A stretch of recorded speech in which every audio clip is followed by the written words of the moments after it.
makes me insane. It makes me feel like America's going down the tubes. How can this be? The president could not appoint a Supreme Court justice, and now we have a Supreme Court. You know what? You want to get an abortion, you don't want to get an abortion. I trust any woman to make that decision for herself. What is this? I don't want Donald Trump and his party deciding. I don't want Clarence Thomas deciding. But here's the thing that is, again, really important that people understand about who Donald Trump is. He hand-selected 3 members of the United States Supreme Court to do exactly what they did, take away the right of an individual to make decisions about their own body. Like, I ask people to take a step back. Let's just think about it this way. Whatever your gender, right, and it's not about abortion. You have basically now a system that says you as an individual do not have the right to make a decision about your own body. The government has the right to make that decision for you. So regardless of how you feel about abortion, think about what that means. You know, the strength of America includes that we have been committed as Americans, it's part of our spirit, to the expansion of rights. right. And for the first time, we're seeing a restriction of rights, fundamental rights, including what could be more fundamental than to make decisions about your own body. And that's what has happened. And Howard, to your point, look, this issue is not about trying to convert people, right? Right. Because one does not have to abandon their faith or deeply held beliefs to agree. Right. The government shouldn't be telling her what to do with her body. She will talk with her priest, her pastor, her rabbi, her imam, but not the government. Well, here's what I what worry to do. about. You got a guy who says probably you don't really need to vote if I win. You got a guy who says, hey, we're not stopping here. You know gay rights are next. Yeah. You know it. But You know Clarence it. Thomas said it. Yep. I mean, who doesn't have, here's the crazy thing to me. Who doesn't have gay people in their life? Whether it's your kid, whether it's your best friend, whether it's, the genie is out of the bottle, guys. And to your point, think about it. So I actually was proud to perform some of the first same-sex marriages as an elected official in 2004. Right. Okay? A lot of people have evolved since then, but back in 2004. Here's how I think about it. We actually had laws that were treating people based on their sexual orientation differently.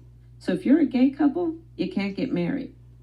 We were basically saying that you are a second-class citizen under the law, not entitled to the same rights as a couple who are consenting adults in a loving relationship. You, therefore, when one of you is sick, when one, God forbid, passes away, will not have the same legal rights. We were saying literally you're a second-class citizen under the law.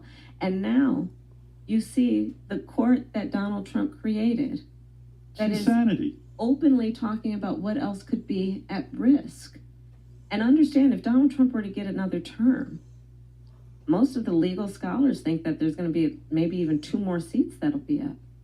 That means, think about it, not for the next 4 years, for the next 40 years, for the next 4 generations of your family, what might be a Supreme Court that is about restricting your rights versus expanding your rights. What do you think, too, of these judges basically saying whatever Trump does in office is okay, including assassinating his opponents, because he's doing it for the good of the country? What the hell is going on here? You're the prosecutor. You're the attorney general. What is going on here? Is this America? So to your point, that's where everyone, I think, is starting to understand this election is not 2016 or 2020, because that Supreme Court decision just a few months ago basically said to the former president, you will be immune from anything you do in office. Now, this is a guy who has said he'll be a dictator on day one, has said he would weaponize the Department of Justice, take away the independence of the Department of Justice, and put his loyalist in. Somebody who has said literally he would use this word, he uses this word, it would terminate the Constitution of the United States. You know what the Constitution of the United States does? That's the 4th Amendment against unreasonable search and seizure. That's the 5th Amendment, which is your right to remain silent. That's the 6th Amendment, your right to an attorney. And he's going to terminate the Constitution? Yeah. Let me ask you this. If he wins, God forbid, would you feel safe in this country? Would you stay in this country? Howard, I'm doing everything I can to make sure he does not win. Or what if he does? How can you be safe? He's saying, "Oh, I'm just going to do whatever the hell I want. This time I know what I need to do." You know what? All of those former officials from national security, the over 200 Republicans who worked with both Presidents Bush, Mitt Romney, John McCain, who are endorsing me, the former Vice President Dick Cheney, who was voting for me along with his daughter Liz Cheney.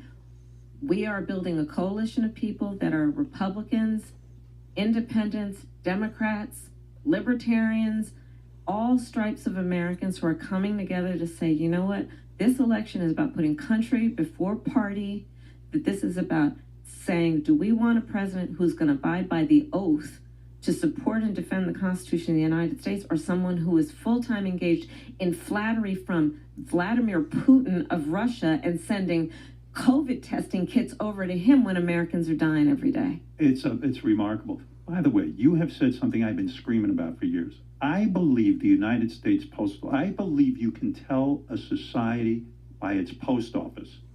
You go overseas, you can't get a letter. Mm-hmm. The post office here in the United States is so fantastic. We take things for granted. Right now, we're taking for granted how good things are. You're right. We really are. And you have said, and I was thinking back to when Trump was president. Remember who he appointed to be in charge of the post office? And remember the chaos at the post office? Yes. I couldn't get a letter. Yes. That's enough. Yes. I don't know. I don't know. I don't get it. But here's the thing.